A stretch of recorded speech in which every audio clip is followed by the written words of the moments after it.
Hello guys, get ready with me to watching a movie. ഞാൻ ഈ black ഇട്ടിരിക്കുന്നത് നിങ്ങൾക്കറിയാം, എമ്പുരാൻ കാണാനാണെന്ന്. അതേ ഗായ്സ്, ഞാൻ എമ്പുരാൻ കാണാൻ പോവാണ്. നമുക്ക് ഗെറ്റ് റെഡി വിത്ത് മീ ചെയ്യാം. ആദ്യം നമുക്ക് മോയ്സ്ചറൈസർ ഇടാം. എൻ്റെ കൈ മുറിഞ്ഞു ഗായ്സ്, അതുകൊണ്ടാണ് എനിക്ക് ഈ വിരലിരിക്കാൻ പറ്റാത്തത്. എന്നിട്ട് നമുക്ക് ഡെർമാക്കോയുടെ സൺസ്ക്രീൻ ഇടാം. അത് കഴിഞ്ഞിട്ട് പിരിയം ഞാനൊന്ന് വരച്ചു കൊടുക്കുന്നുണ്ട്. പിരിയം ഞാൻ ഫില്ല് ചെയ്യുമ്പോൾ എന്താണെന്ന് അറിയത്തില്ല ഗൈസ്, നമ്മുടെ മീശമാതയിലുള്ള പിള്ളേച്ചിനെ പോലെ ഇരിക്കും ഗൈസ്. എന്നിട്ടാലും എൻ്റെ മുഖത്ത് ഭയങ്കര ഓയിലി ആയിട്ടിരിക്കും ഗൈസ്. അതുകൊണ്ട് ഞാൻ പുതിയതായിട്ട് ലാക്മേയുടെ കോമ്പാക്ട് പൗഡർ മേടിച്ചു ഗൈസ്. വെറുതെ വൈറ്റ് വാഷ് ഒന്നും ചെയ്ത് നിൽക്കാൻ വേണ്ടിയിട്ടല്ല, മുഖം കുറച്ച് ഡ്രൈ ആയിട്ടിരിക്കാൻ വേണ്ടിയിട്ടാണ്.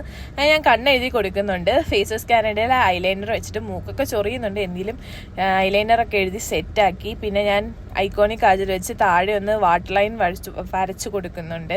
പിന്നെ ഞാനൊരു ലിപ് ബാം അപ്ലൈ ചെയ്യുന്നുണ്ട് ഗൈസ്. ലിപ് ബാം അപ്ലൈ ചെയ്യുമ്പോൾ എൻ്റെ ചുണ്ട് കുറച്ച് ഡ്രൈ ആയിട്ടിരിക്കുന്ന മോയ്സ്ചറൈസ് ആവും. പിന്നെ ഞാൻ 2 ലിപ്സ്റ്റിക്കും കൂടെ കോമ്പിനേഷൻ ചെയ്ത് ഇടാമെന്ന് വിചാരിച്ചു ഗൈസ്. പക്ഷെ എനിക്കൊരു അബദ്ധം പറ്റി. 2 ലിപ്സ്റ്റിക്കും നല്ല ഡാർക്ക് ഷെയ്ഡ് ആയിരുന്നതുകൊണ്ട് സിഗരറ്റ് വലിക്കാരുടെ ചുണ്ട് പോലെ ആണെന്ന് പറയത്തില്ല, അതുപോലെയായിരുന്നു ഗൈസ്. എനിക്ക് ഇഷ്ടപ്പെട്ടില്ല, എനിക്ക് ഒട്ടും ഇഷ്ടപ്പെട്ടില്ല. പിന്നെ ഞാനൊരു ടിഷ്യൂ പേപ്പർ വെച്ച് ഞാൻ കുറച്ചൊന്ന് മായ്ച്ച് കളഞ്ഞ് സെറ്റാക്കാമെന്ന് വിചാരിച്ചു. പിന്നെ ഞാൻ ഏതാ വെച്ചാൽ അഡ്ജസ്റ്റ് ചെയ്തു. പിന്നെ ഒരു പൊട്ട് വെച്ച് കൊടുത്തു.